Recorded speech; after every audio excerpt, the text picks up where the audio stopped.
Please be seated.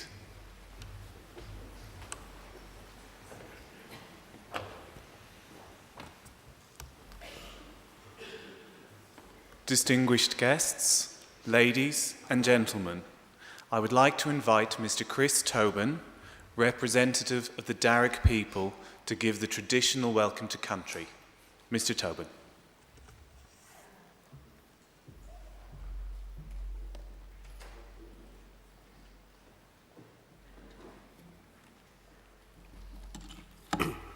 Thank you.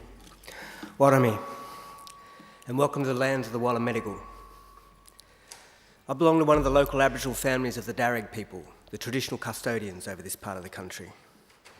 I wish to thank the University for their acknowledgement of us and for the invitation to welcome you all here this morning. That acknowledgement is important for our people and much appreciated, particularly by our elders. Education is highly valued in Aboriginal culture as well. Knowledge meant survival, and our elders are traditionally accorded great respect for their accumulated wisdom and experience. My family descend from Yarramundi, a respected elder and cleverman of the Burrabrongal clan during the early years of colonisation. He saw that our survival in this new world could best be secured if we could learn more about it. As such, he enrolled his daughter Maria into the Native Institution, a school set up in 1815 by Governor Macquarie, offering formal education to Aboriginal children. Maria studied there for several years and used her newly acquired skills to lobby and ultimately secure some land for herself and her family out along the Richmond Road. Other Aboriginal families soon joined them, and it became known as the Blackstown, where the present-day city of Blacktown now stands. We are very proud of her, as I'm sure your families are of you here this morning, and with good reason. For your progress progresses us all. Your advancement is our advancement. Now, this is perhaps more readily understood in traditional times when camps were smaller and clan groups abided by strict sharing laws, meant that the food that you caught during the day you brought back and it was distributed throughout the rest of the camp. Your skills and good fortune were thus enjoyed by all. Your efforts literally nourished the whole community. And you, of course, were looked after by them. Yes, we can live quite beautifully when we do it right. Our Aboriginal ancestors certainly lived well in many respects, and I use occasions like this to offer them to yourselves as a benchmark or a model on perhaps how good we should expect our lives today. See, when Captain Cook arrived here a little over 200 years ago, he described the people he encountered here as one of the happiest people he'd met in the world. They had nothing, he wrote, but the tools that they carried. They were naked, they made shelters from the bark of trees without cutting them down, and harvested food from the earth without tilling it. In traditional times, everyone was accorded rights to the country or clan area where he or she was born into. So there was no homelessness and no rich and poor either. Everyone had pretty much the same amount of gear, what you could carry. There were no armies or jails, no mortgages or rents, no police.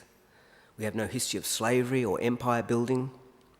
People cooperated to collect the resources that were needed, and then they were shared out according to strict Aboriginal law. Our lands were maintained in their natural state. Rivers were clean and unpolluted, with people drinking out of them as they have done here for the past 20,000 years. So this is not a golden age dream or anything. This is normal life. And there's no reason why we should expect less for ourselves and our children than what our ancestors enjoyed. Admittedly, there's a lot more of us, and we've got a lot of work to do to fix it up. But we're a clever people. So I would say expect great things and do great things in your life, and that together we can work to put together a future worthy of our children. And we can all do our bit. I'll do mine now by getting off and letting you good people graduate. All right? Thank you for your attention, and all the best in our collective futures. Thank you. Yano.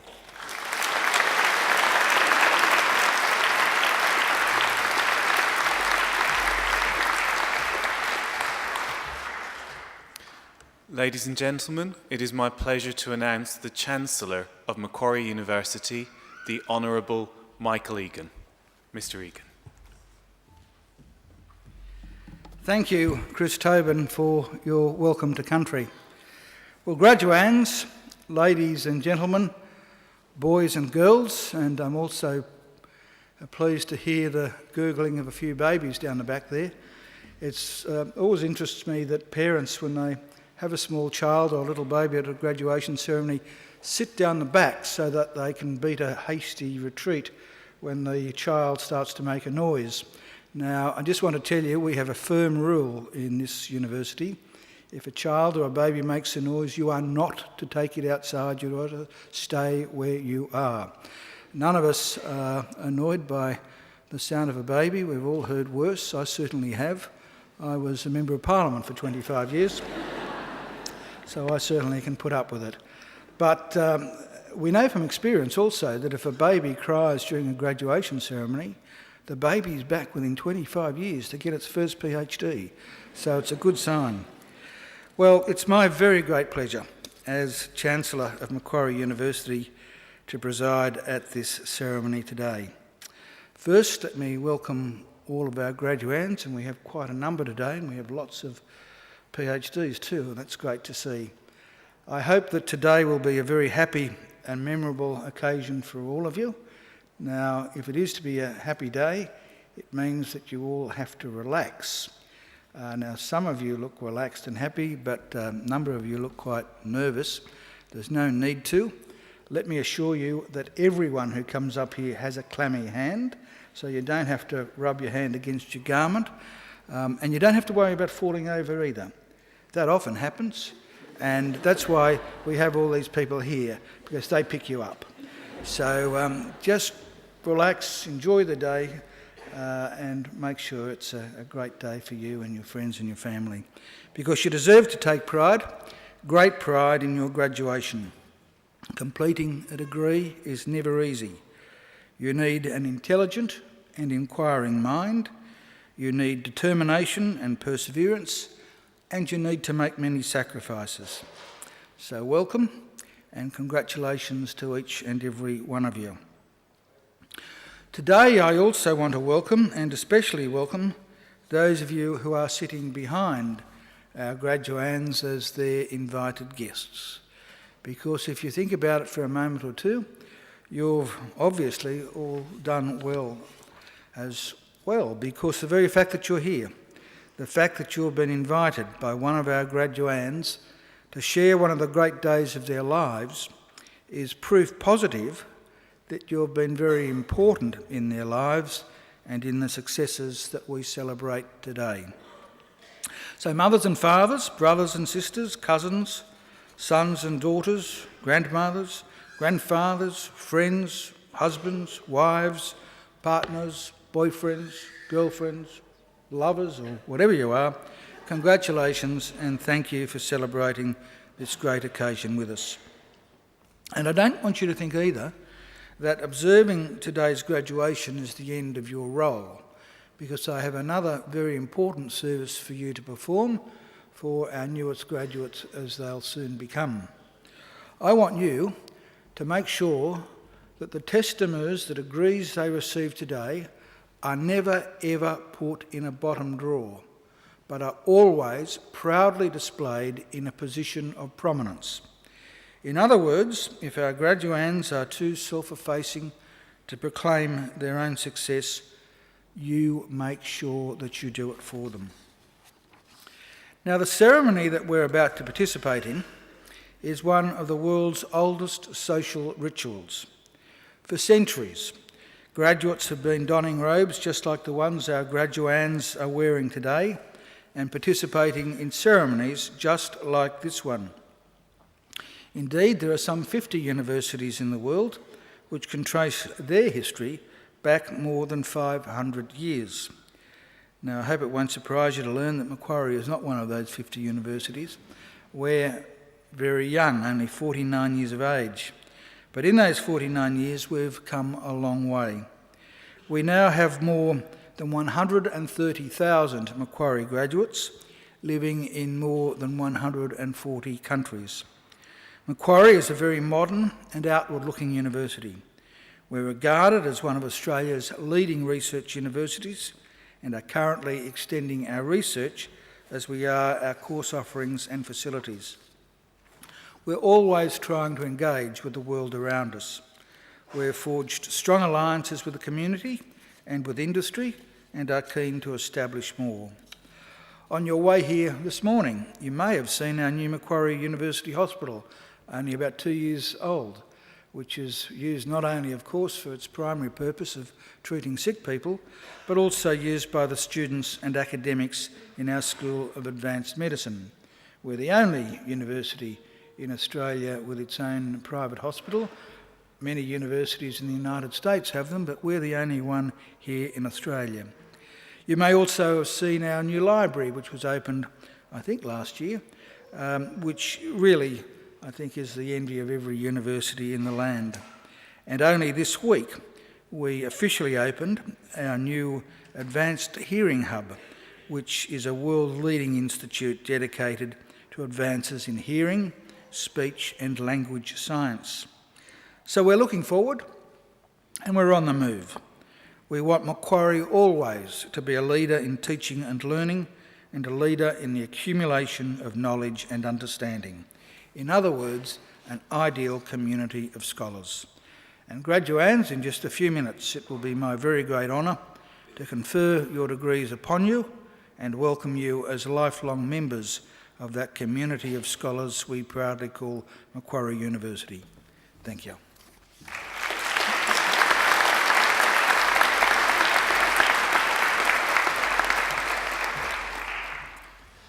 Chancellor, I call on Ms. Margaret Morgan, who is graduating today with a Bachelor of Advanced Science, to speak on behalf of the graduating group. Ms. Morgan.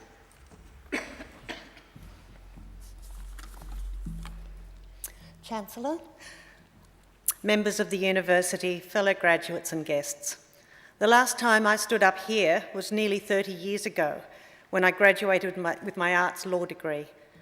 As you can imagine, there have been one or two changes at Macquarie since then. The lemon-scented gums in the main courtyard were little more than saplings. The buildings didn't extend beyond W and F, and the wonderful and dilapidated Jughouse Theatre was still there before it was demolished by Vogans to make way for the hyperspace bypass known as the M2. One thing that hasn't changed is the quality and enthusiasm of the academic staff at Macquarie. More than mere lecturers and tutors, they can transform into mentors and friends of those students who share their passion for knowledge and learning, keen to pass on the spark to the next generation. The Department of Biological Sciences is bursting with extraordinary talent, both in teaching and research, and we biology graduates have been extremely fortunate to have had such access to wisdom and insight of this level. I thank the academic, technical and administrative staff within the Faculty of Science for all they have done for us. I also want to thank my peers. Being a mature age student can be a little daunting when most of the other students are pretty much fresh out of high school. But despite the age differences, I've found some fabulous friends in biology, people I've got to know through advanced biology, through working together in MUBS, the Macquarie University Biological Society, and through pracs and field trips. Coming back to Macquarie and to tertiary education after so many years was exciting and a touch terrifying. You get out of the rhythm of study, of assignments and exams. So I tentatively and tremulously enrolled in a single 100-level unit in the non-award program to see how I'd go. It went well, and before I knew it, I was enrolled in a science degree and soon after converted to a Bachelor of Advanced Science in Biology, which gave me the best brain food I could have hoped for and a cohort of students who were always stimulating and fascinating.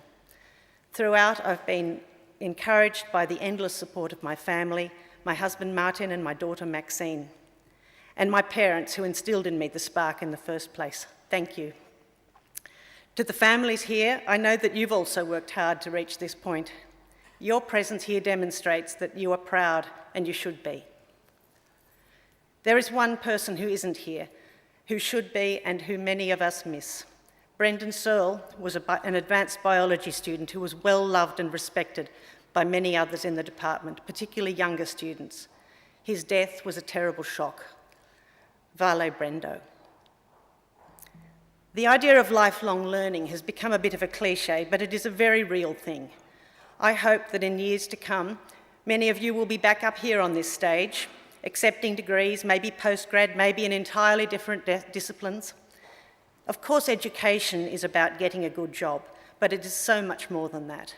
Education teaches you who you are, makes you realise what you could be, and helps you become that person. If you let your passions take you into the education you desire, those passions get nourished, and they bloom and they grow. In the years since I first started at Macquarie, I've worked in a range of fields as a solicitor, in journalism, writing for television and stage, in plant sciences, and now writing fiction. This diversity has only been possible because of the flexibility of mind and openness to change that my education has given me, that Macquarie University has given me. In the words of Henry Ford, anyone who stops learning, whether at 20 or 80, is old. Anyone who keeps learning stays young. And in the words of Bob Dylan, may you stay forever young. Thank you.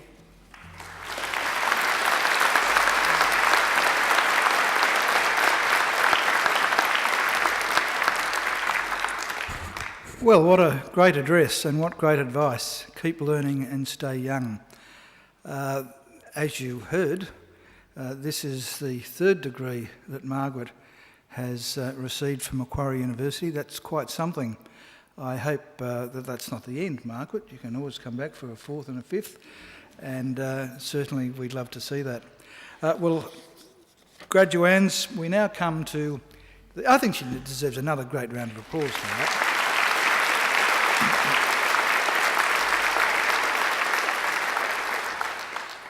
Well, we now come to the key part of the ceremony, the reason we're all here, and that's the conferring of degrees.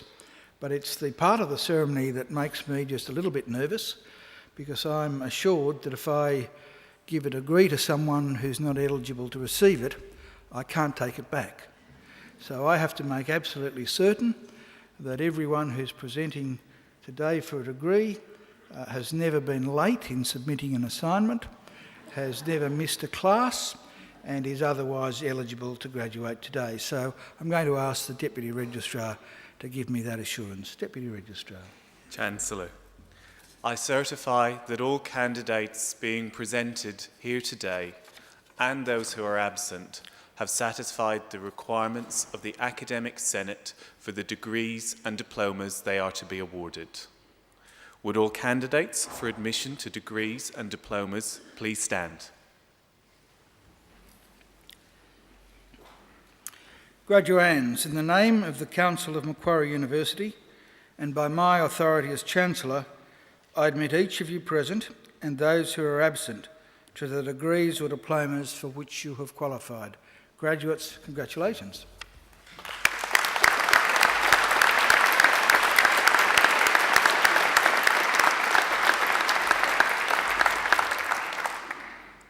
Please be seated.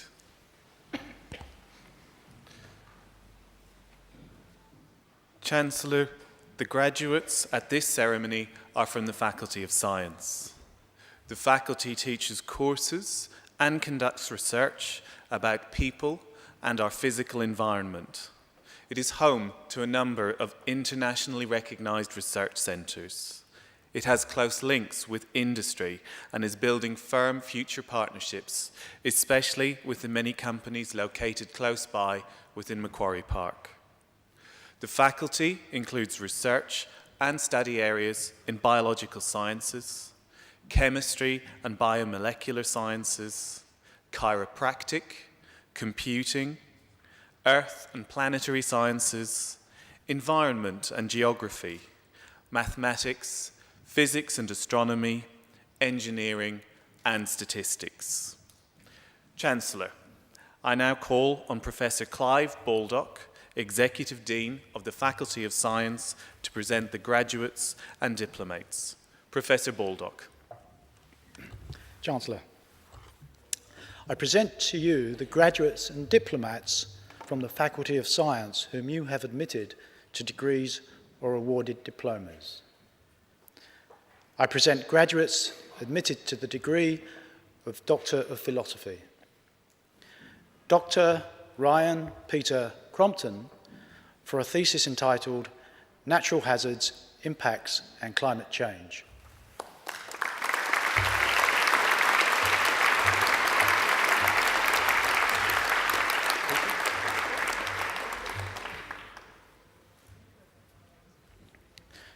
Dr. Peter Vincent Cuneo for a thesis entitled The Ecology and Management of Invasive African Olive in Southwest Sydney, Australia.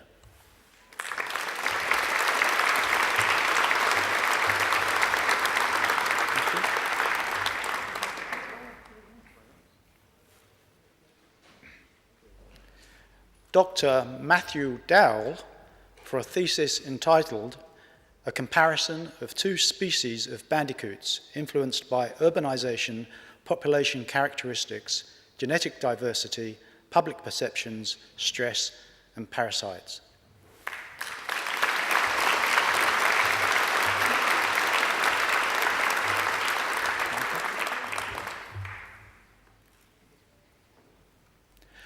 Dr. Michael Gottsbacher for a thesis entitled Natural Products in Reverse Chemical Proteomics.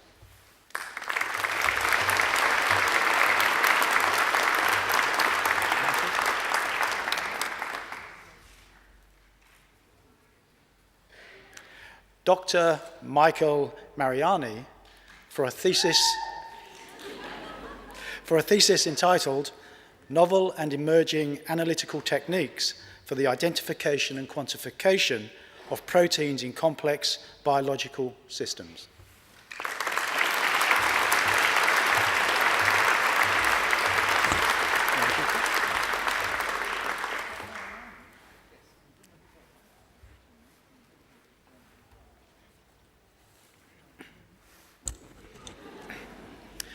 Dr. Ranjita Menon for a thesis entitled Bioinformatic Analysis of Transcriptome Data, Application to Helminth Parasites.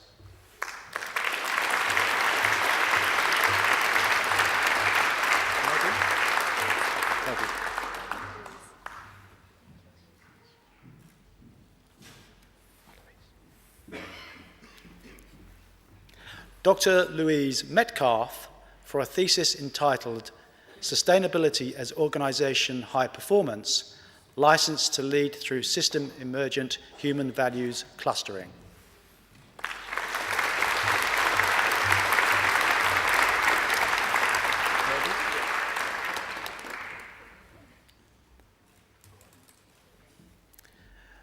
Dr. Mehdi Mizrahi for a thesis entitled Proteomic Analysis of Environmental Stresses in Plants.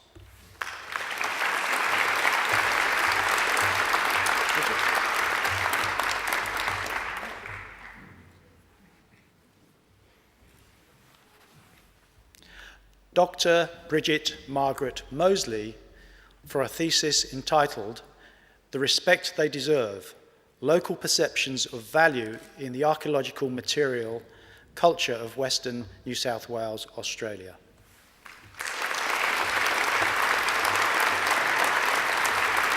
Andrea?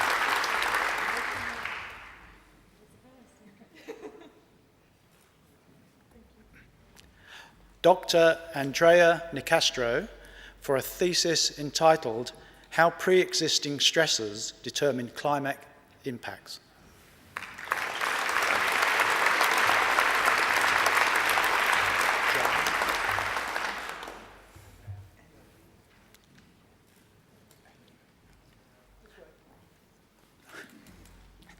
Dr. Joanne Michelle Packer for a thesis entitled Customary Medicines Used in the Treatment of Wounds, an Integrated Ethnopharmacological Approach.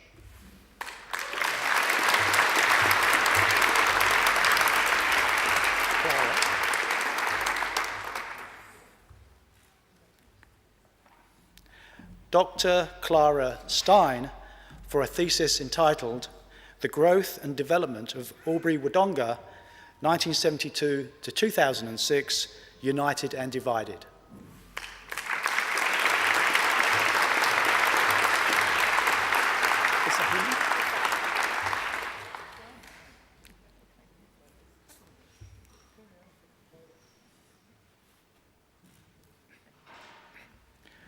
Dr. Visahini Sureshun for a thesis entitled Protein Structures from the Environmental Mobile Cassette metagenome.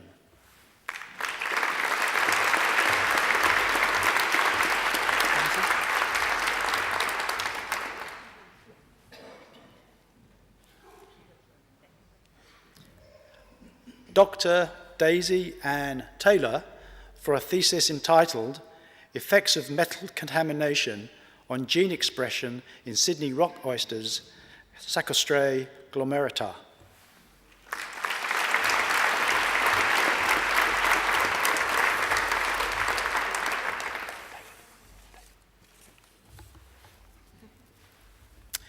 Dr. David Allen Wells for a thesis entitled Mating System of the Australian Bush Turkey, Alectura lathami.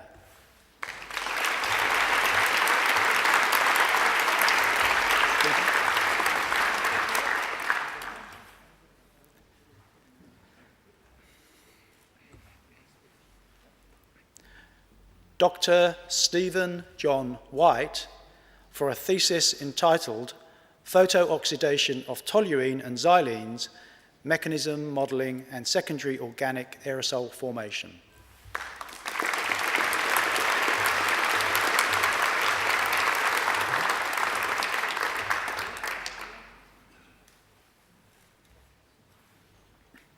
Dr. Emma Mary Wilkie for a thesis entitled Ecological Impact of QX Disease and its Management Strategies.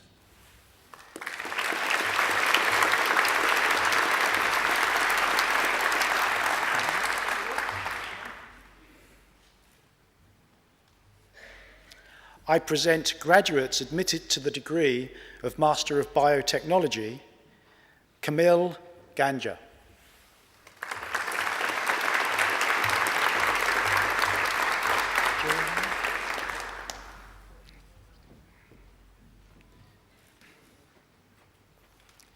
Jirawan Yisip San.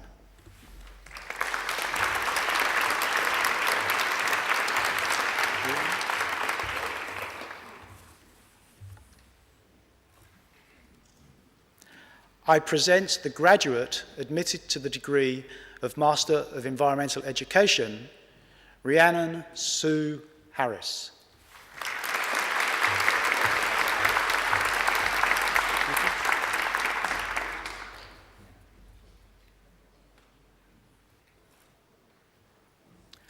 I present the graduate admitted to the degree of Master of Environmental Management, Nicholas James Blythe.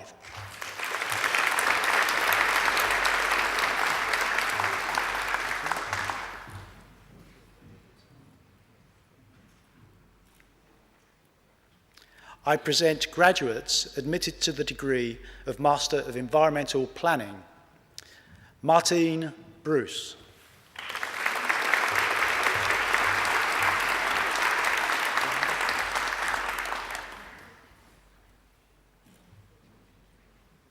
Lander Robinson.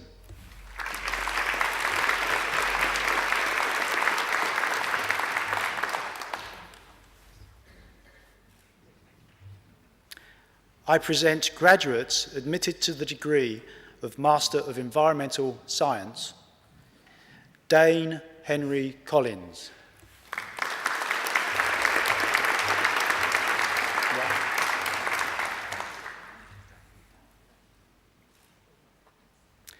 Ryan John Boyd Jacker.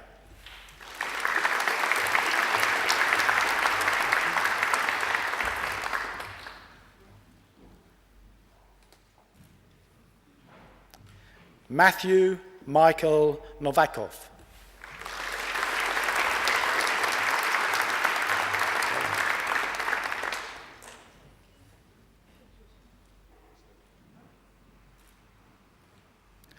Lauren Danielle Vincent.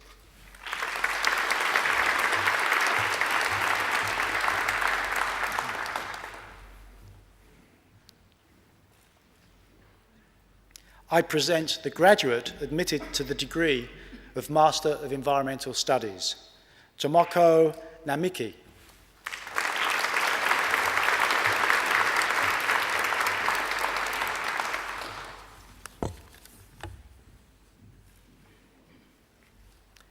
I present the graduate admitted to the degree of Master of Laboratory Quality Analysis and Management, Mohammed Farouk Jamil.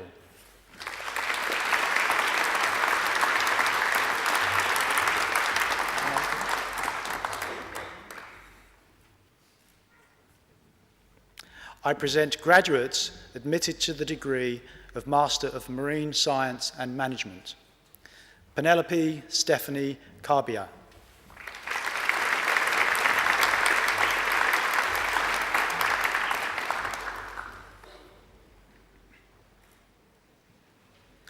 Matthew Rees Quick.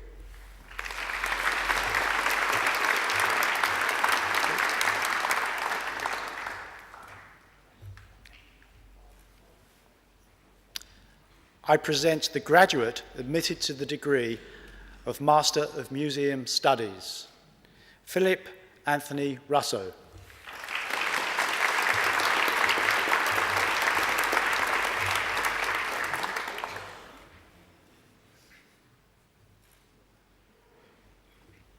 I present the graduate admitted to the degree of Master of Science, Tandy Jade Spencer Smith.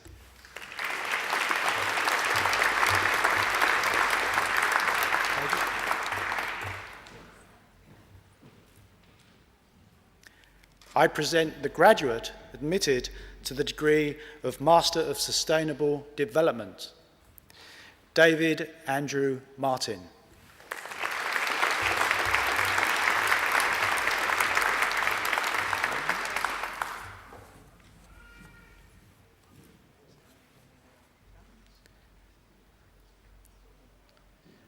I present the graduate admitted to the degree of Master of Wildlife Conservation, Marina Haddad Tokarski.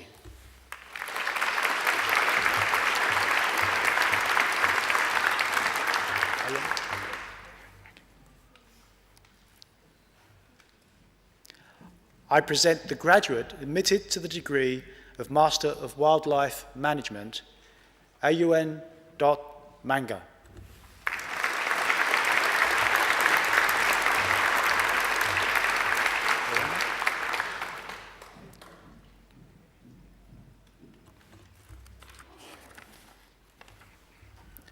I present the diplomat awarded the Postgraduate Diploma of Environmental Studies, Loredana Guiza.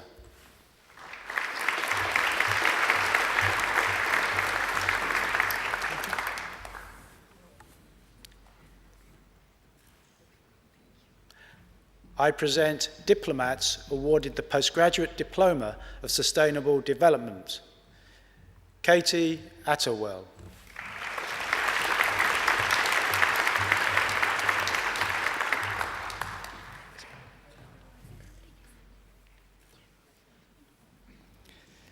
Lisbeth Astrid Rodriguez Estupiran.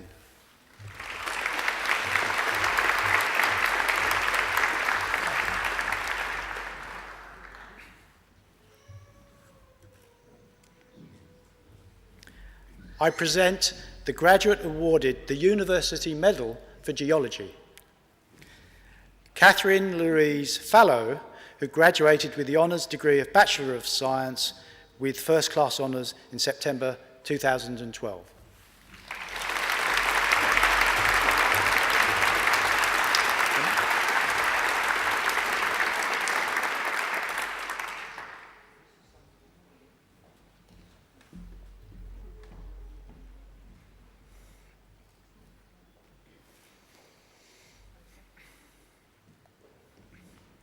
I present the graduate admitted to the honours degree of Bachelor of Advanced Science with first class honours, Emma Naomi Flannery.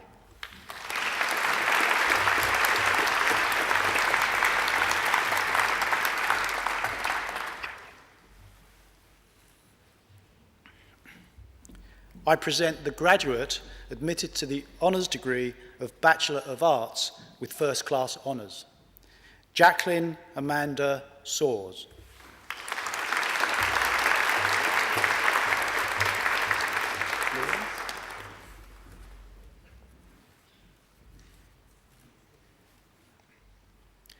I present the graduate admitted to the honours degree of Bachelor of Biodiversity and Conservation with first class honours, Louise April Williams.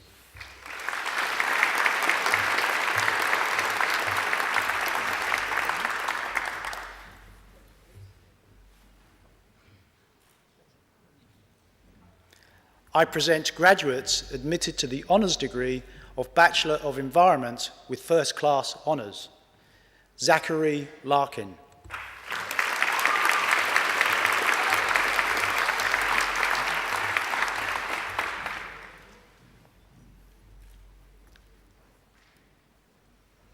Adam Scott Weatherhead.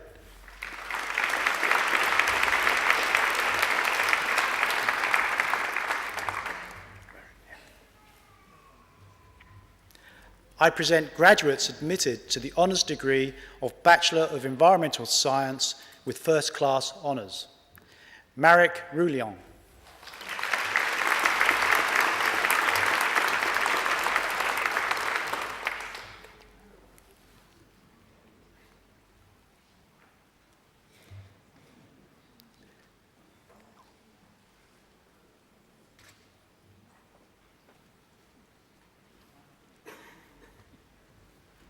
Catherine Alma Stewart.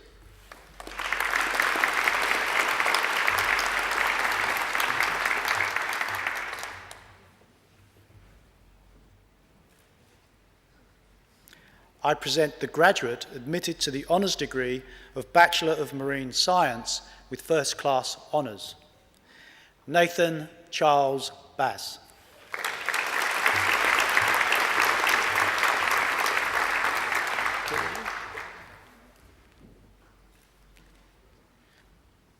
I present the graduates admitted to the honours degree of Bachelor of Science with first class honours, Kiralee Mona Brash.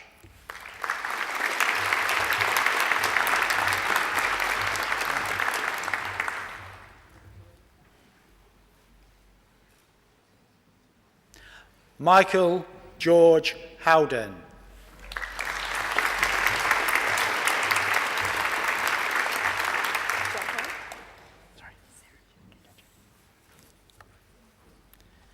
Sarah Jackett.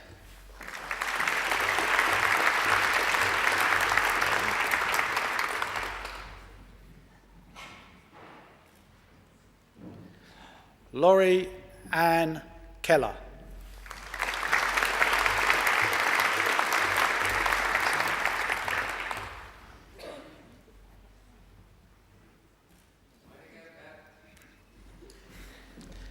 Samuel John Matthews.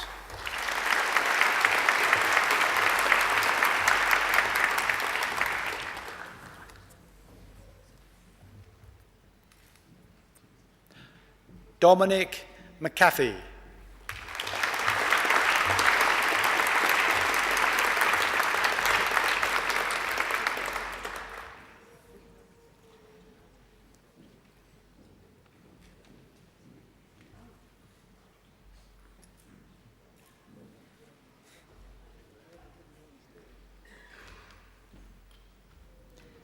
Patrick Mark Smith.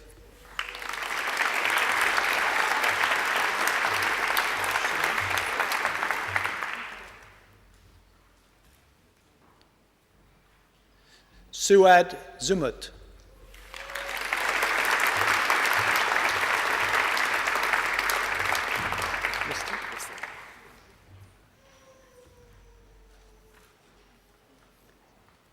Risti Kamil.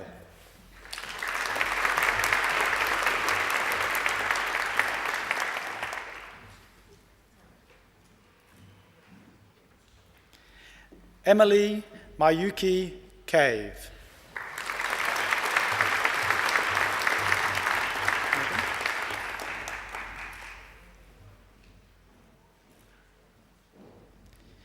Megan Cho.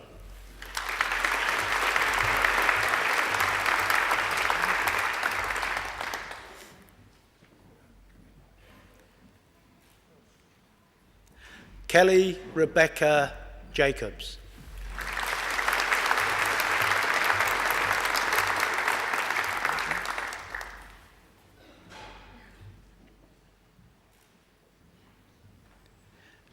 Benjamin McBurney.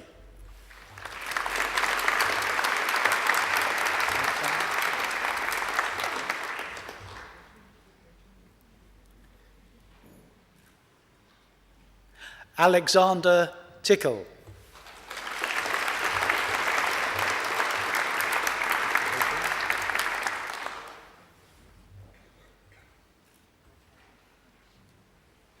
I present graduates admitted to the degree of Bachelor of Arts with the Bachelor of Commerce. Adrian Asher Michael Cullen.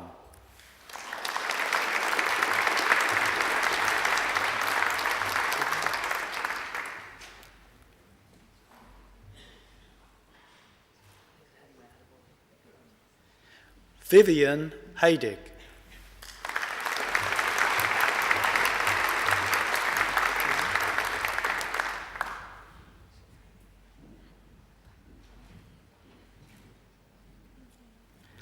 I present graduates admitted to the degree of Bachelor of Science with the Bachelor of Arts. Julia Ann Atkinson.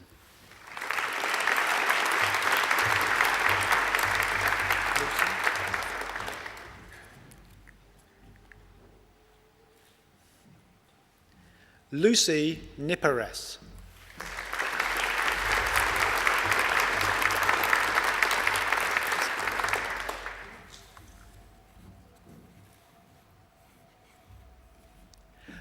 Faiza Hatice Zaman, who has been awarded the Vice-Chancellor's Commendation for Academic Excellence.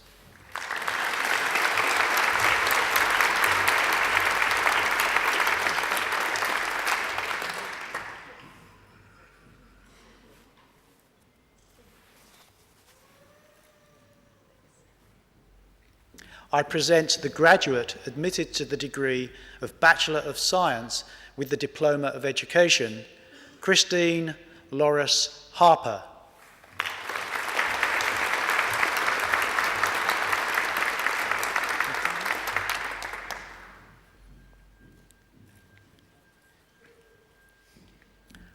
I present graduates admitted to the degree of Bachelor of Advanced Science. Nicole Elizabeth Clothier, who has been awarded the Vice-Chancellor's Commendation for Academic Excellence.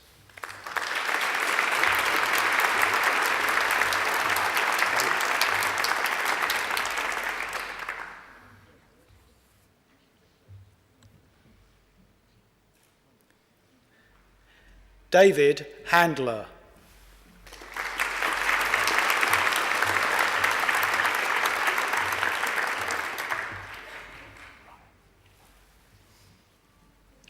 Ryan Thomas Kenny.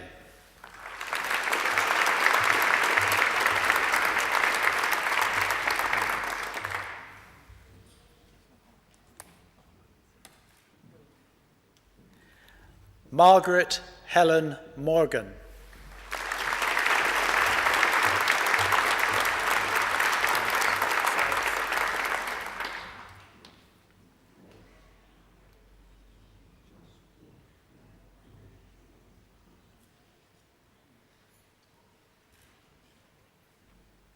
Silas Harry Vick.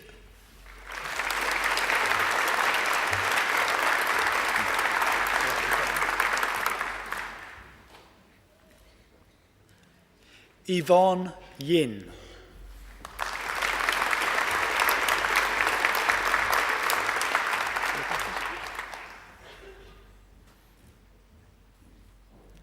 I present graduates admitted to the degree of Bachelor of Arts. Rebecca Ann Dorborn.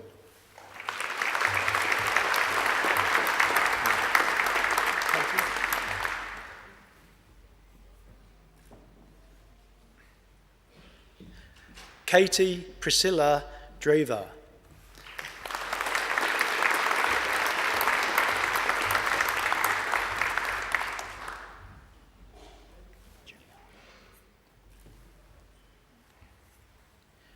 Juliana Grego, who has been awarded the Vice-Chancellor's Commendation for Academic Excellence.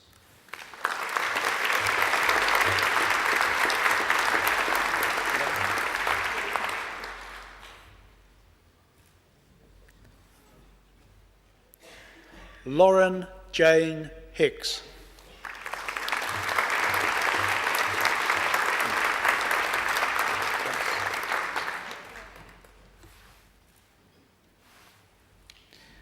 Grace Hill.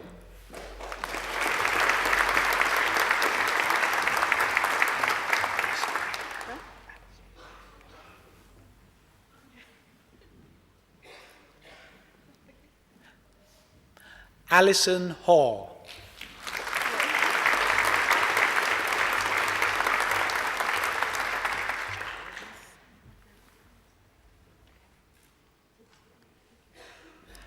Jacqueline May Katona.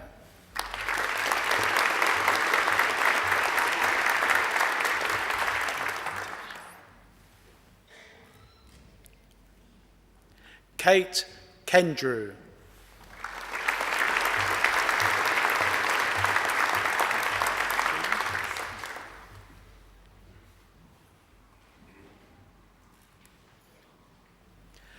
Stephen Malone.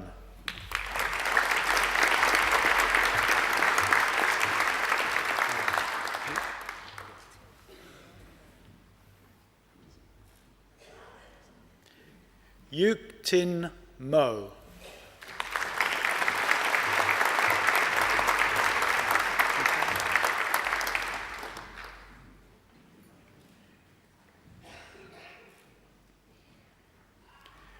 Nicole O'Donnell.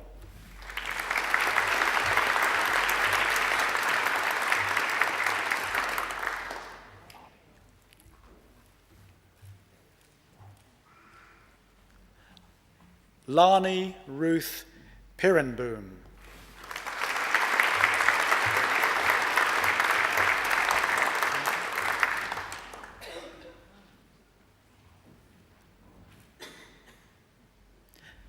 Jennifer Jane Sheridan.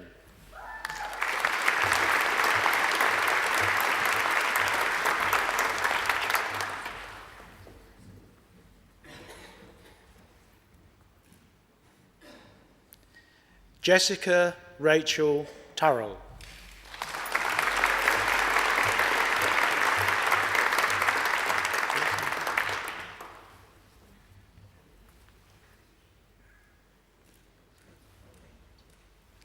Alexander Elizabeth Helen Wickin.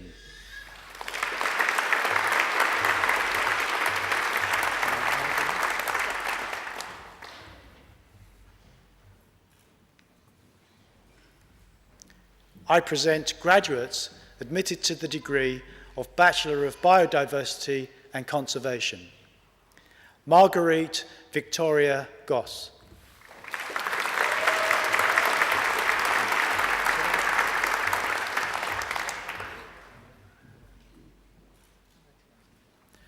Troy Logan Jennings.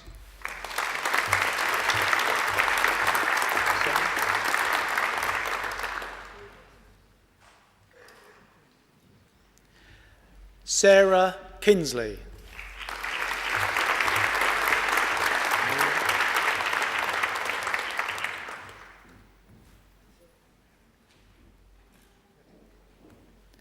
Amelia Claire Morris.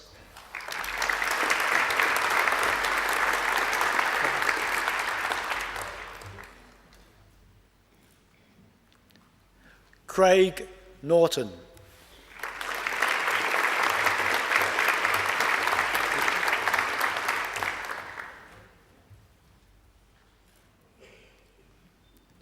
Richard Anthony O'Brien.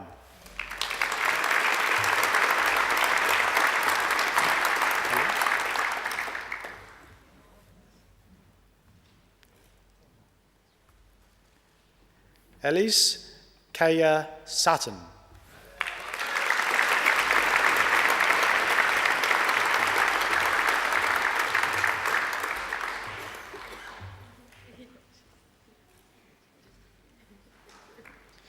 Jessica Jane Waters.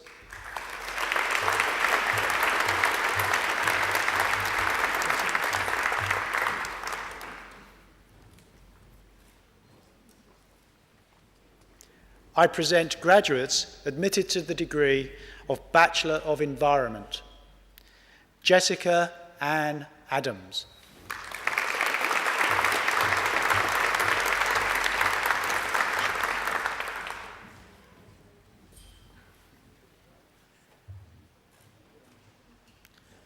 Ashley Bryce.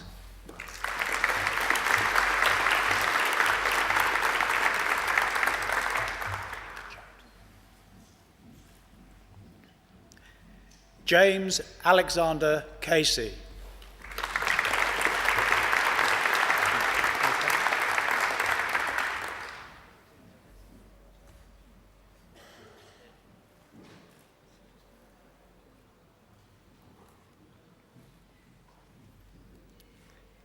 Nicole Amanda Collas.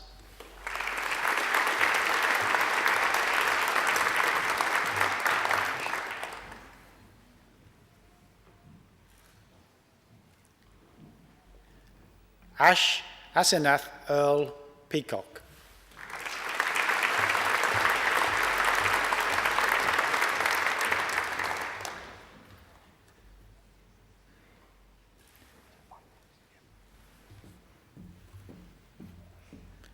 Michael William Courtley Fairbairn.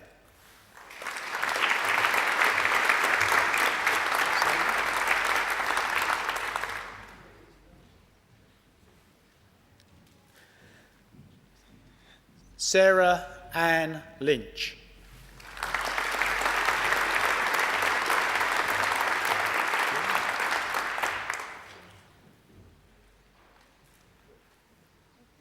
Lee Mackey.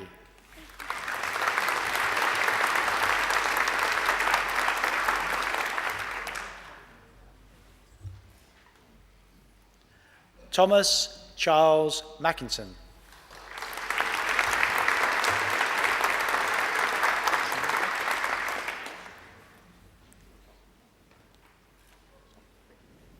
Samantha Michelle Oyston.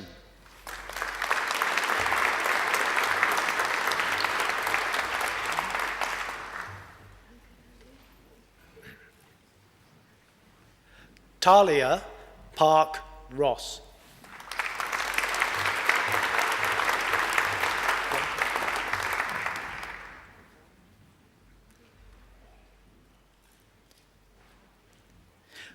Brenton Robert Piper.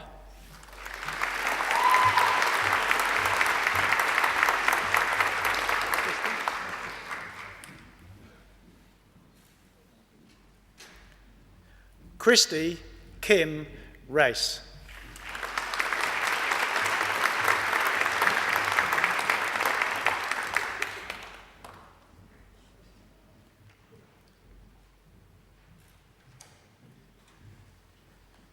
Kim Lisa Westcott.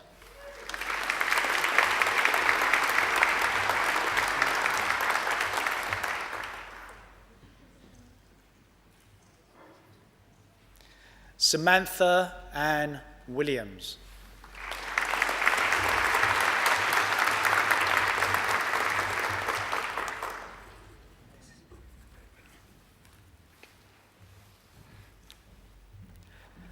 I present the graduate admitted to the degree of Bachelor of Environmental Management, Manola Texira Gebrowski Place.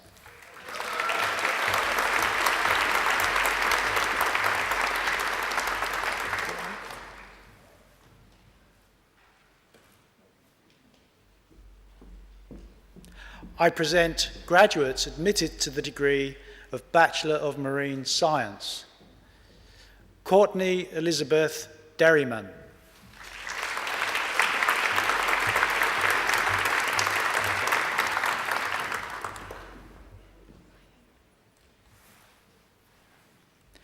Jade Foley.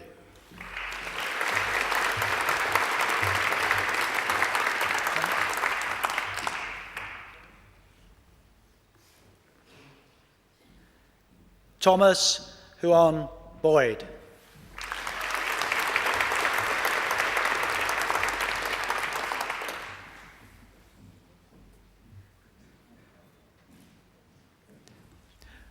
Sebastian David Miller.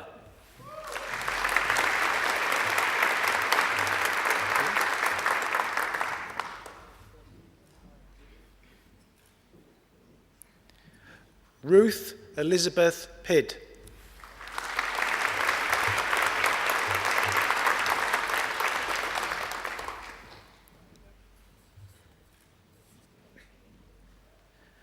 Joni Pinney Fitzsimons.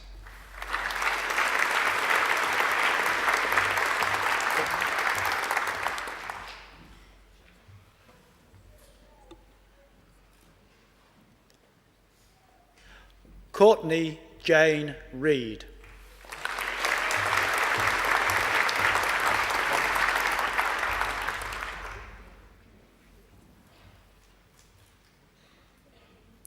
Rachel Woods.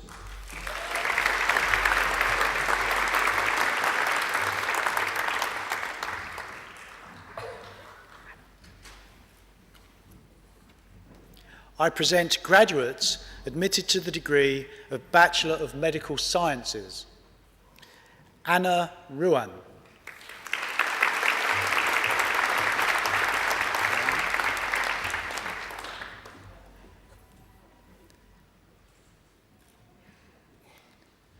Joanna Lucy Forbes.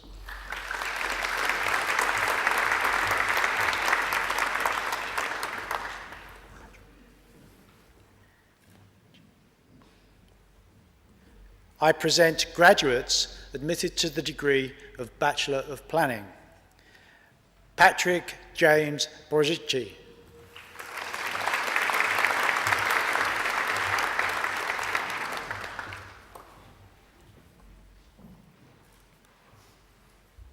Ryan James Butler.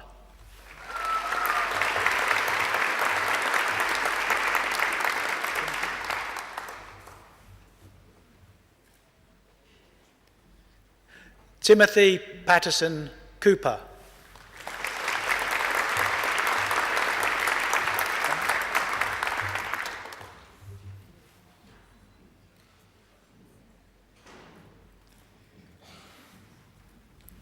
Emma Elizabeth Finnegan.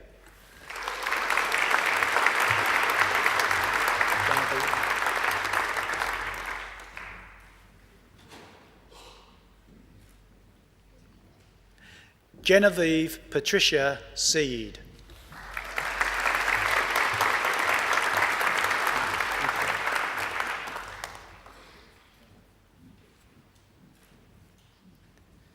Nicole Jean Stevenson.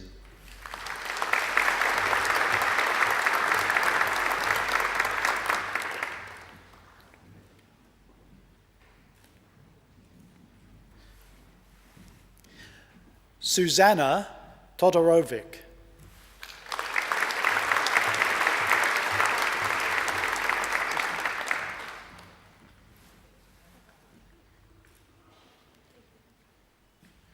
Tristan Peter Warren.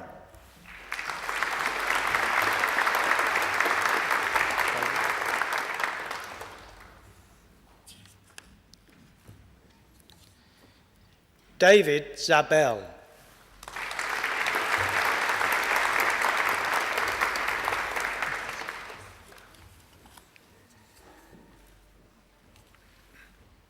I present graduates admitted to the degree of Bachelor of Science. Nicholas Anning.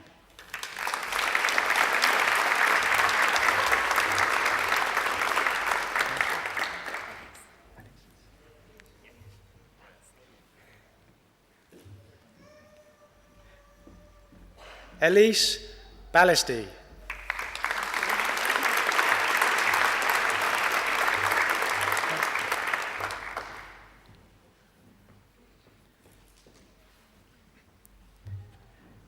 Kate Ching Bernard.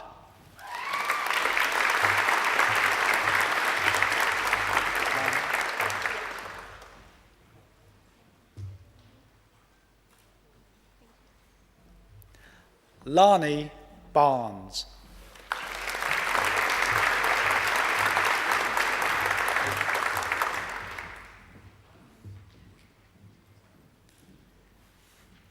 Hayley Ann Bell.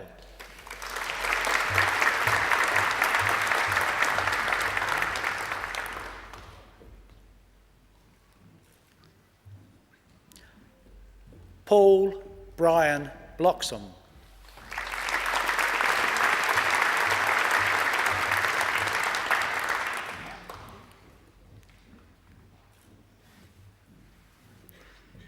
Danielle Marie Bouffier.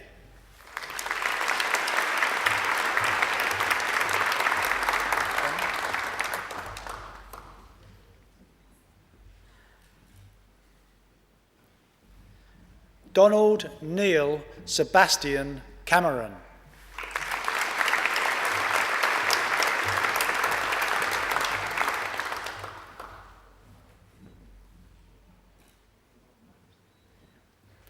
Michelle Jane Campbell.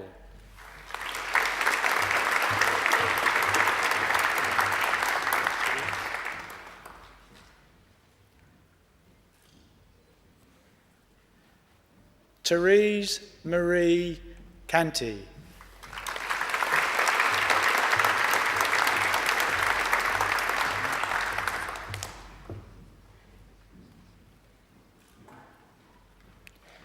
Samantha Jane Chatfield.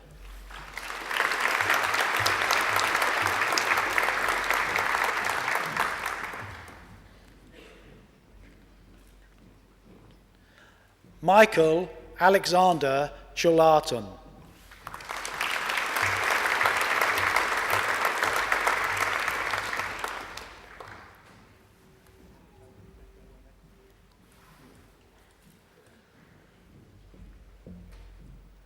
Louise Catherine Mai Yi Chow.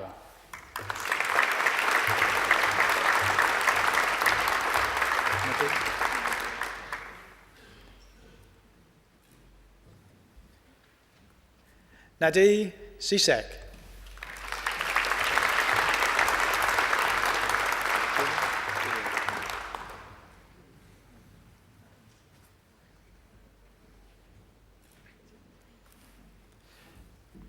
Julian Matthew Davey.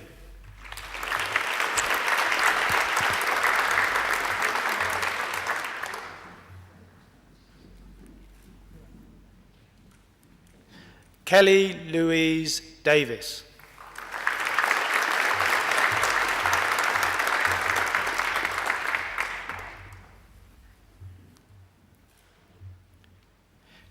Nicole de la Mata.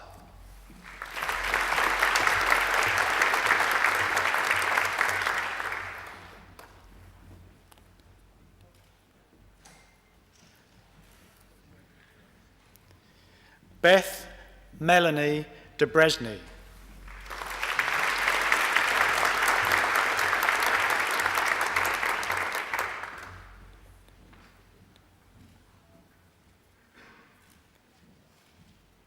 Andrew Mitchell Diem.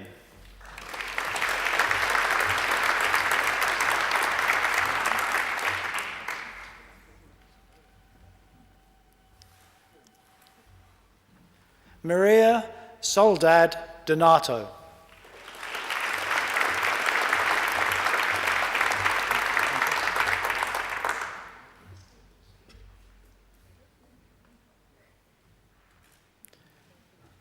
Francesca Douglas.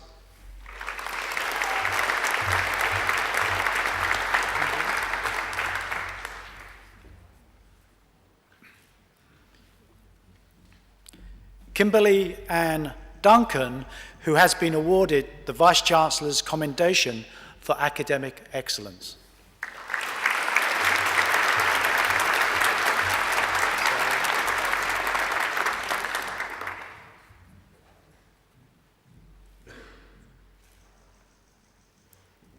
Sarah Lillian Briggs Emmanuel.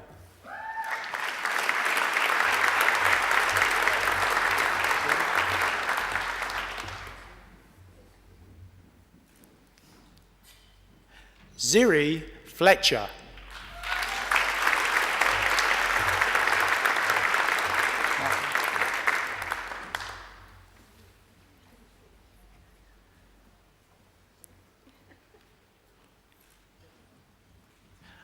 Martin Frutiger.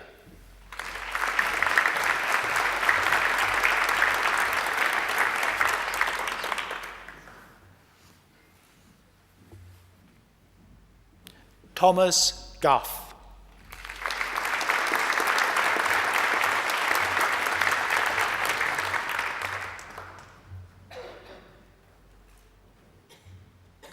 Catherine Alexander Hardwick.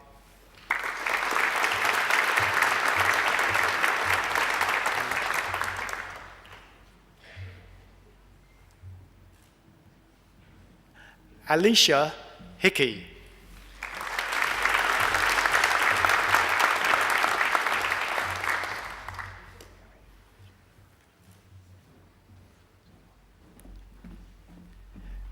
Erin Louise Seyset Hoyer.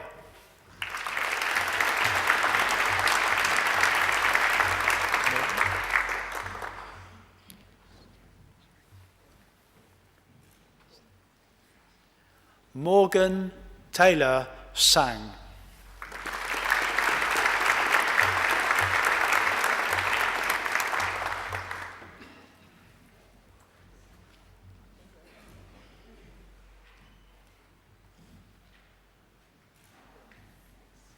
Matthew Inglis.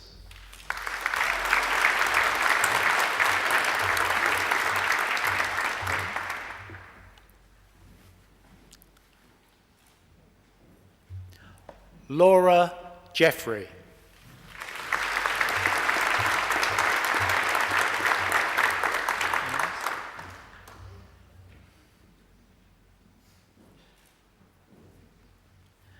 Denise Marie Jones.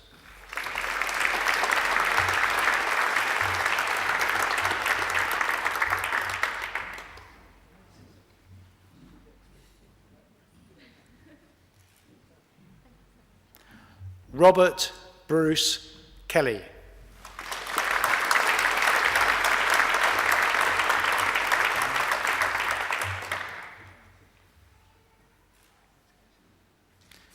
Daniel Adam Kemp.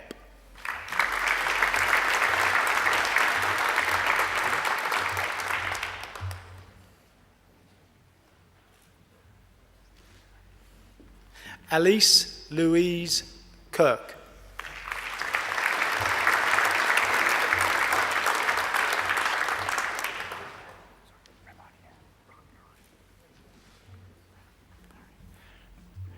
Ramnarayan Krishnan.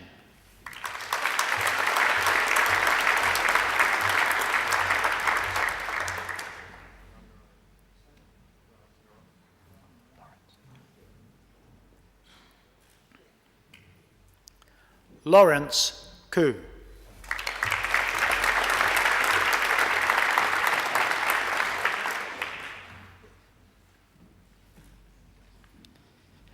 David James Makepeace.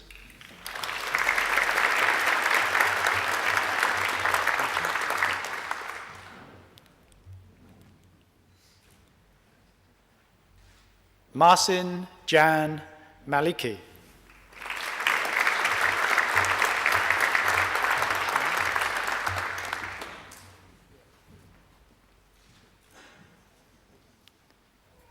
Shari Jane May.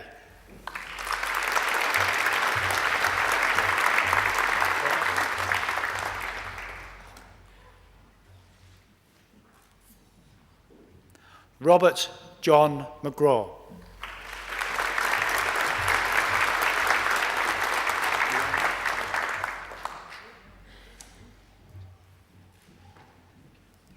Liana Morgan.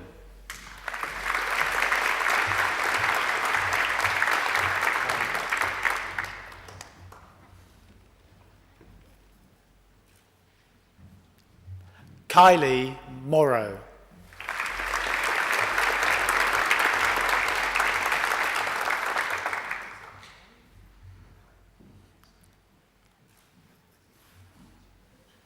Stephen Adam Morvillo.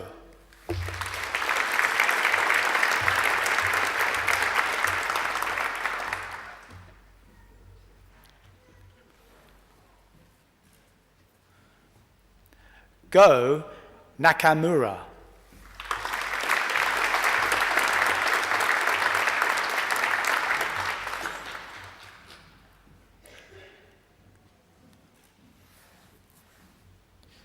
Tiago Kirsten.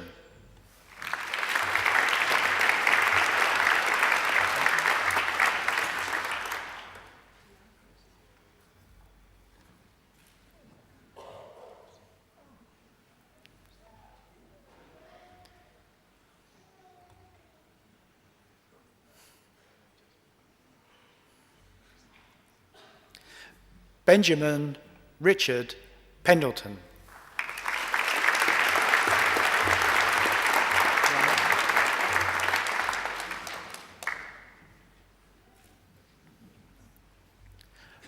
Ramon Perez.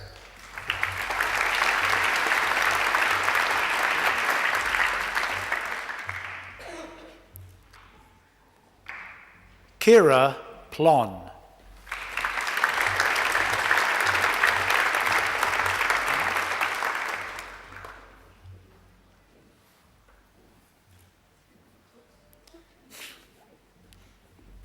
Emma Louise Pugsley.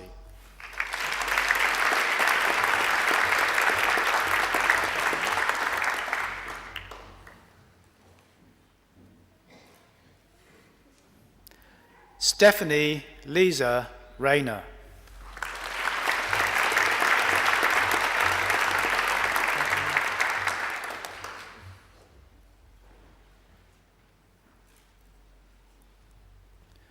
Catherine Charlotte Rounds.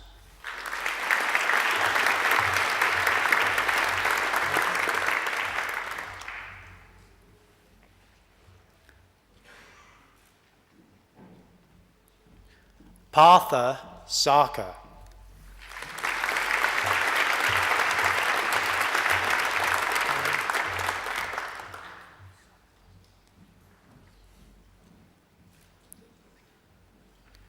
Kyle Zantu Su.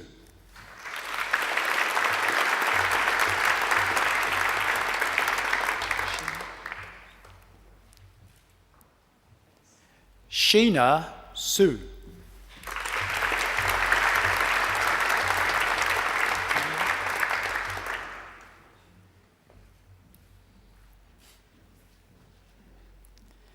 Tanya Tan.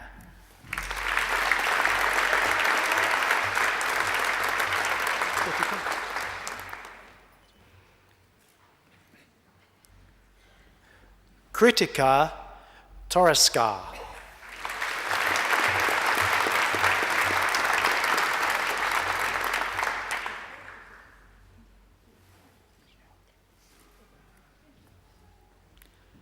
Michelle Louise Vines.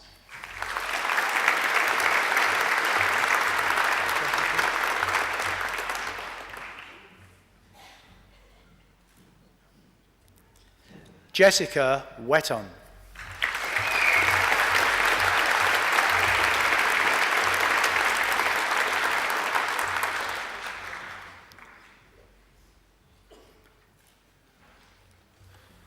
Chancellor, that completes this morning's presentation of the graduates and diplomats from the Faculty of Science.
Well, now, did you like that? I thought you might. Would you like to hear her sing a little bit more? Okay, it's very simple. You enrol in another degree, and when you come back, you'll be hearing her sing at your next graduation. Now, that beautiful voice belongs to Angela Brewer, and I think she deserves another great round of applause.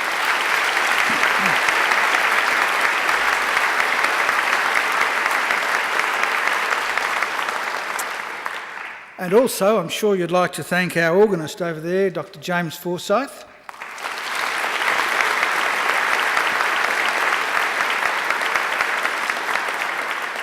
And on the Chinese flute, Mr. Chai Chang Ning.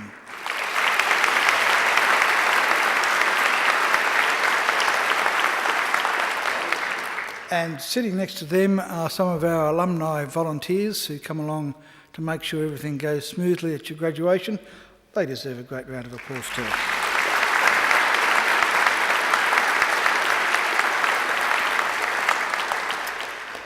As part of this graduation ceremony, we honour 2 members of staff from the Faculty of Science who have made outstanding contributions to student learning at Macquarie University.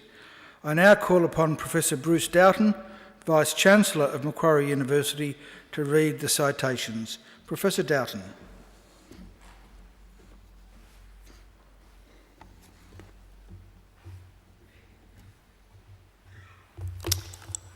Chancellor, it gives me great pleasure to invite Dr. Matthew Balbert to come forward.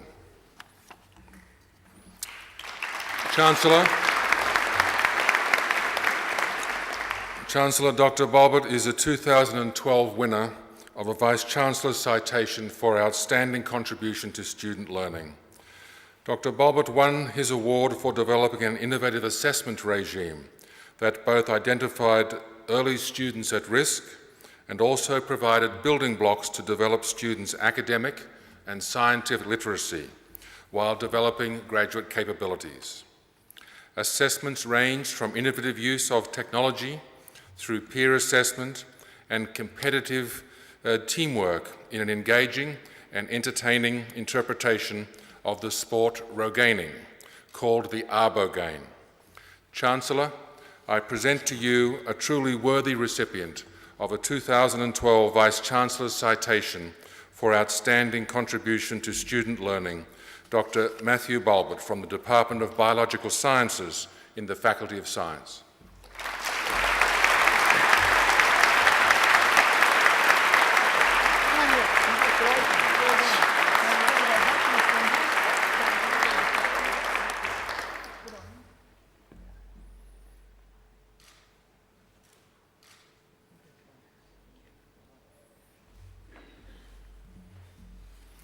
Chancellor, it also gives me great pleasure to invite Dr. Michelle Power to come forward.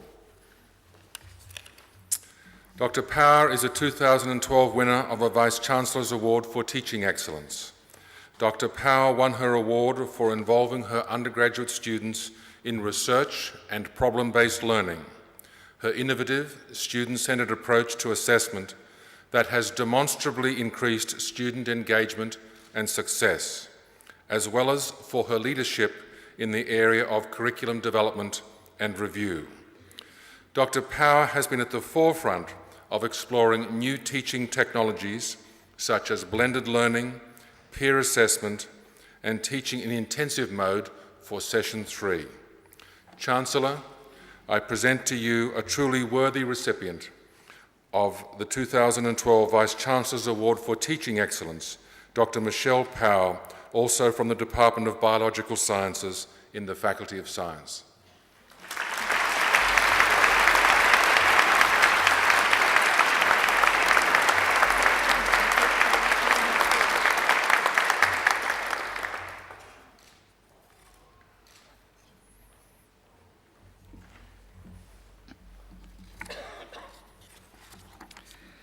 Well, ladies and gentlemen and graduates, it's our pleasure at today's ceremony to honour, in accordance with a resolution of the University Council, Dr. Dawn Casey for admission to the degree of Doctor of Letters Honoris Causa of Macquarie University. I now call upon Professor Bruce Doughton, Vice-Chancellor of Macquarie University, to read the citation. Professor Doughton. I invite Dr. Dawn Casey to stand for the citation. Chancellor, Dawn Casey, Director of Sydney's Powerhouse Museum, has an outstanding career at the senior executive level in the arts, heritage and educational sectors. As the inaugural Director of the National Museum of Australia, she ensured the building of the institution on time and within budget, a record in Australia's heritage industry. She also led the strategic planning for the redevelopment of the Western Australian Museum, which is now under implementation. The Commonwealth Public Service Medal is among the many awards that have been conferred upon her.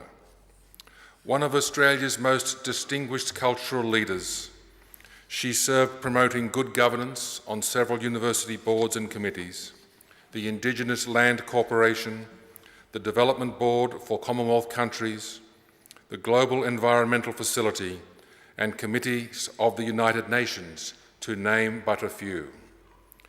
Dr. Casey is an industrious and passionate advocate for the role of culture in sustainable development, and especially through museums as sites for active citizenship.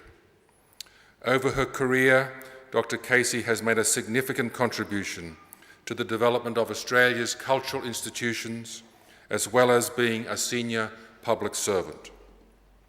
Chancellor, it is my extraordinary pleasure to present to you one of our very successful alumni of Macquarie University, Dr. Dawn Casey, for the award of the degree Doctor of Letters honoris causa.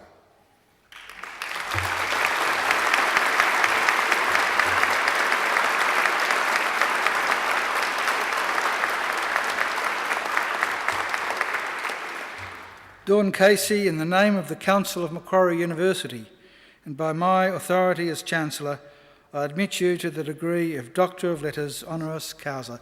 Congratulations, Dr. Casey.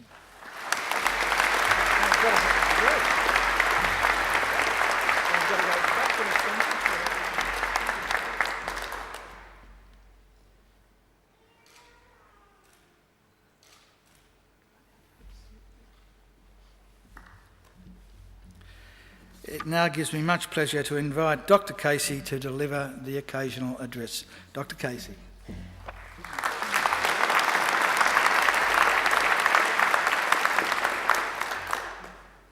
Chancellor, Vice-Chancellor, members of the University, graduating students, other distinguished guests, my family and friends, ladies and gentlemen. I'd also like to acknowledge traditional owners. May I say what a very great pleasure it gives me to accept this honour from the Macquarie University and to address you today. That pleasure and honour is probably greater than most of you can imagine. Growing up as an Aboriginal girl in Cairns, Queensland in the 1950s and 60s, my education prospects had already been predetermined for reasons my parents were of Aboriginal descent. Born in Queensland and as such were covered by the Aboriginal Protection and Restriction of the Sale of Opium Act 1897, Queensland.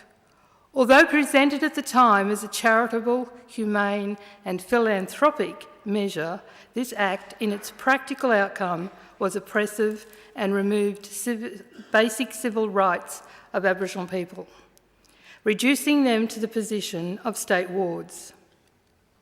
My parents had no access to education, and whilst they were deeply committed to ensuring my brothers, sister and I attended school, their lack of education meant that they were unable to assist me prosecute my argument to be allowed to take French classes and not domestic science. Earlier, the Chancellor said he would have loved to have done domestic science. As the oldest girl of 5, I was made to do domestic science from a very early age. I can assure you that higher education for girls in my school, and especially Aboriginal girls, was not an option. We were handicapped not just by complete lack of advice, and nobody was available to discuss the subjects we might study in order to take up particular careers, but the lack of expectation. It was only too clear that Aboriginal girls were expected to become domestic servants at best or welfare recipients at worst. Let me assure you that low expectations can be very powerful, and people often manage to live down to them. I was, however, determined to catch up on some of the education and opportunities which I missed then in later life. But I have to tell you, regardless of my abilities and experience, lack of formal education has been used at times by others to stall my career. But these are better times in many important ways, and at least that lack of formal education is not going to be a problem for the new graduates here today. Other problems await you, of course. The unemployment market is much tougher than it used to be, but I was thinking more of the fact that you will be pursuing careers and life choices and making your mark in different professions at a time when public life in Australia is being dominated by anti-intellectual forces and uninformed opinions. You don't have to look further than the daily newspapers or even, regrettably, the debates in Parliament to hear ignorant nonsense talked about Indigenous people, refugees, Muslims, foreign policy or the environment. Just take your pick. The lazy-minded do not want to be told that truth is complex. Policies need careful thought rather than knee-jerk reactions, and that further study of any issues or any human culture is often both rewarding and surprising. I hope for you today it's just the beginning and your studies are not over. You may or may not undertake further formal education, but in order to be a self-respecting and independent citizen, you need to keep learning across a range of surprising spectrum of subjects. I suspect that your most memorable or impressive lecturers and tutors over the last few years were the ones who taught you to think for yourselves. Do the work, find the data, prove or disprove the theses, argue the case based on evidence. I'm asking you to keep doing that. I'm talking about self-generated lifelong learning. You know how to do it, and best of all, you know that following up an interest out of sheer intellectual curiosity can also be rewarding and a lot of fun. Looking around us in this year, 2013, we find a world which is threatened by terrorism, conflict, intolerance, food and financial insecurity, and in which far-reaching decisions are being made supposedly on our behalf about human genetics, ecologically sustainable development, or the response to North Korea's latest threats. We have to hope that these decisions are being made by highly educated and well-informed people, because our survival may very well depend on them. It is my strong view that a world in which education is more crucial than ever, that this is a world in which education is more crucial than ever before. With or without the help of formal courses, we need to teach ourselves about other cultures, other religions, other economies, other people's hopes for the future, and encourage them to understand ours. Ignorance is a greater encourager of superstition and intolerance, and we simply cannot afford it anymore. To this end, as director of a museum, I believe museums play a key role in providing opportunities for lifelong learning. At their best, museums are educational institutions of impressive scope, power and authority. They are significant community assets. places that enrich curiosity and expand people's understanding of the human and natural world. Museums, I would suggest, have a social role. They represent the culture of a particular society, and by acquiring items of national, local and community significance, they act as a collective memory. They are the repositories of the sum total of everything that is important to us. Museums have an educational role. They provide intellectual and experiential stimuli for people of all ages. They may range from curriculum-based information or providing homework classes specialising in maths and science for primary school students, as we do at the Powerhouse Museum. Museums use real objects and a range of media and media methodologies to match the range of learning needs and styles which visitors bring.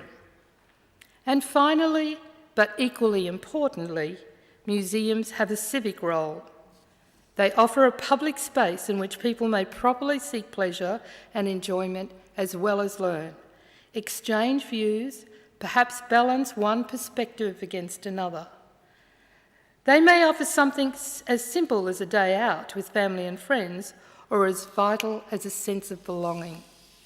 A museum is essentially a forum, a meeting place in which people may, if they wish, consider issues affecting their lives and their future, in which differing viewpoints are accorded respect, and scholarly research can be accessed to provide support. Best of all, museums take visitors by surprise. Some people come to a museum to learn, and they are rarely disappointed. However, others come just out of curiosity, to be entertained, or just to spend time with the family. They may not be expecting to learn, but often they do. It is not always a comfortable experience either, especially if the visitor is one of those complacent suburban dwellers with a fairly narrow view of what Australia is and has been and what Australians ought to be like. We are stretching those boundaries and eroding those prejudices all of the time. I hope you will find yourselves doing the same. In whatever walk of life your new qualifications and career choices now take you, stretch those boundaries, erode the prejudices, check up on the facts behind the bold claim or the vague generalisation. You won't necessarily agree with me or with each other after doing that, but at least your conclusion will be an educated one and your own. Thank you.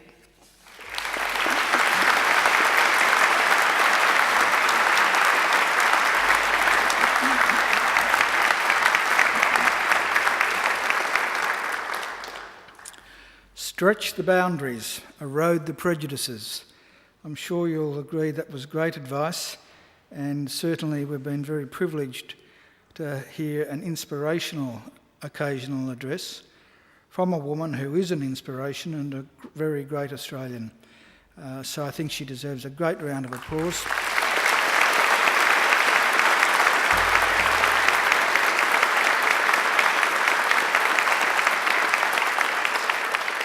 Thank you, Dr. Casey. Well, graduates, this ceremony marks the end of one stage in your relationship with Macquarie University, but it is certainly not the end of your association with Macquarie. From today on, for the rest of your lives, you are part of the bigger Macquarie family, which is our alumni, and part of the network of Macquarie alumni, which now spans the globe. We'll keep in touch with you through our Alumni Program, which is focused on lifelong learning, lifelong support and lifelong connections. Our commitment to you is to help you keep in touch and engaged with Macquarie throughout your life. So please do make sure that you come back to Macquarie, either to undertake more study, to attend alumni events, perhaps even use our aquatic and fitness and sporting facilities, or even, if you like, to enjoy a picnic down by our lovely lake.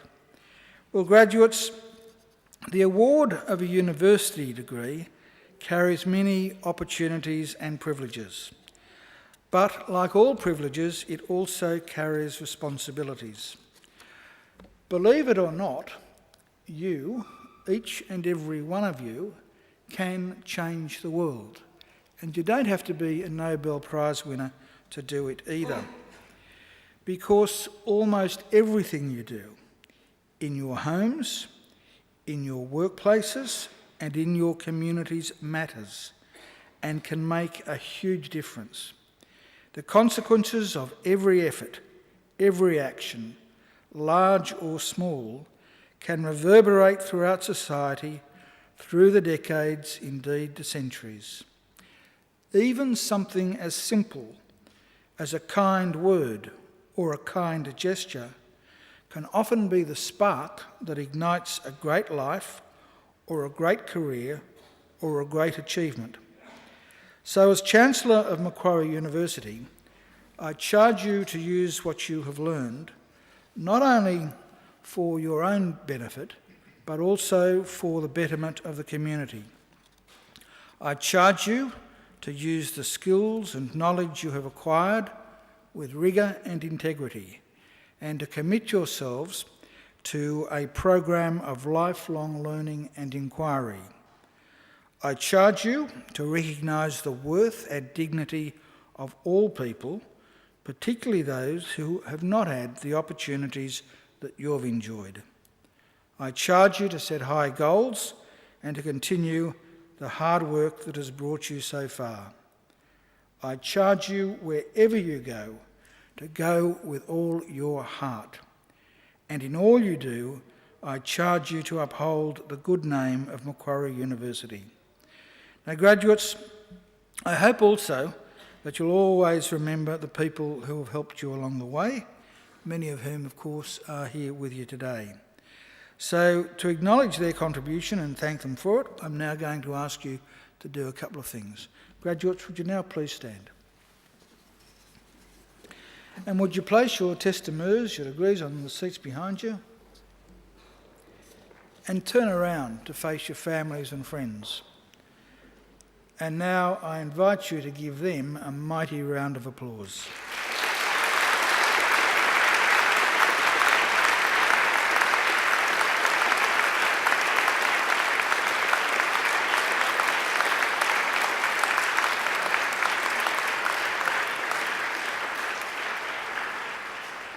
Now, graduates, you can turn around, but don't sit down. Here on the dais behind me, we have representatives of the academic staff who have supported you throughout your journey, and I think they deserve a round of applause too.